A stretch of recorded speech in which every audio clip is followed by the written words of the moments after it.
Hi, piriformis syndrome is typically pain that's located in the glute region or the buttocks of the area.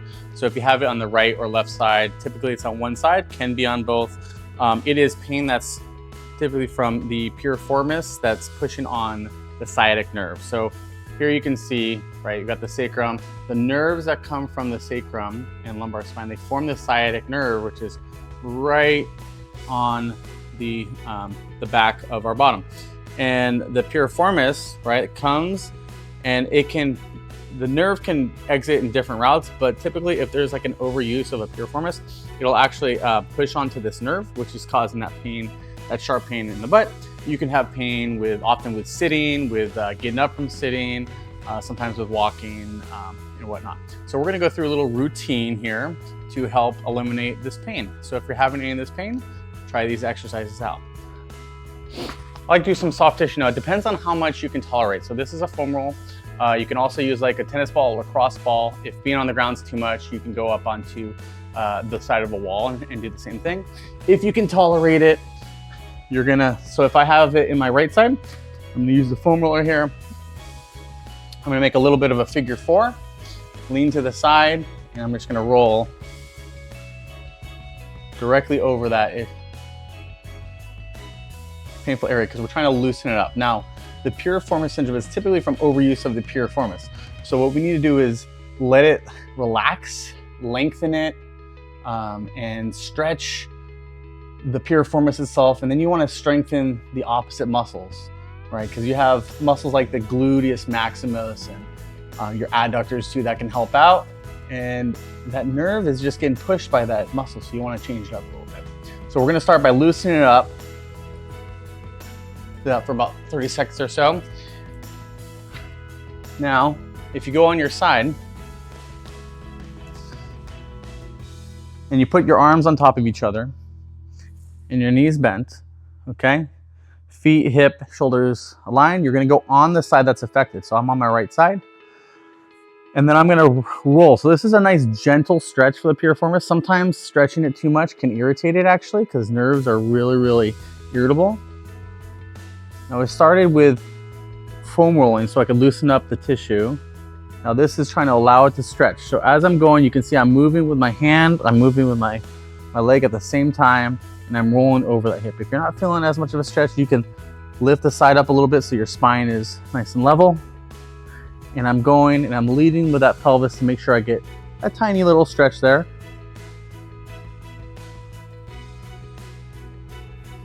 Very good. Now I'm going to go onto my back.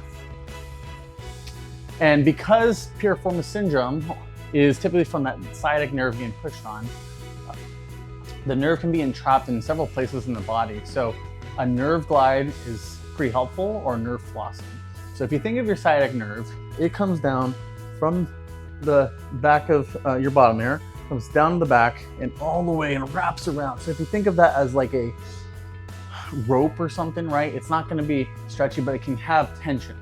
And so if I grab my leg like I'm doing a hamstring stretch and I straighten my knee and pull my foot, I'm going to really I'm going to really create some tension on that sciatic nerve because I'm pulling all the way.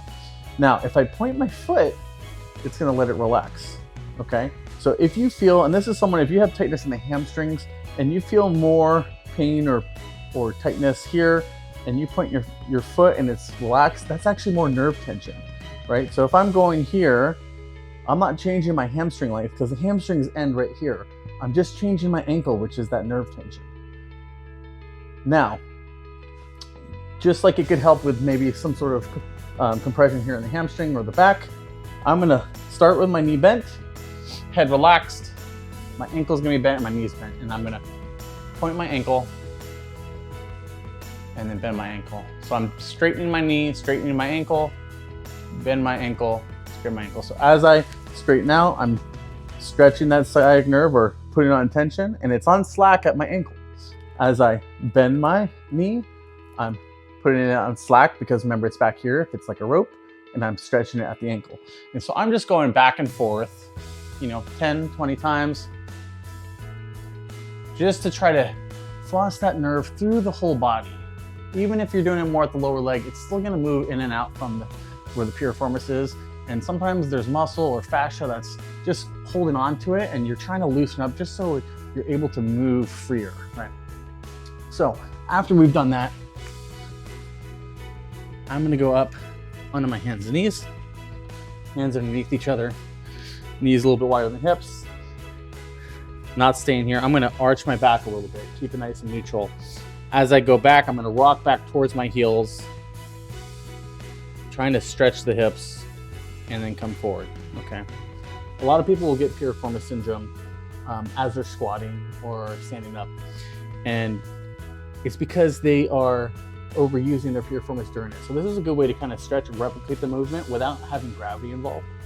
And what you could do if you're doing a squat or you're doing a sit to stand and it's causing pain, you could put a ball between your knees and hold that ball, which is gonna engage your adductors, your groin muscles, which are opposite of kind of the piriformis in a way. And if that feels better, it's most likely a piriformis issue, and you could use that as an exercise. So right now I'm just working on arching my back so that I can bend in the hip, and I'm coming right back and forth.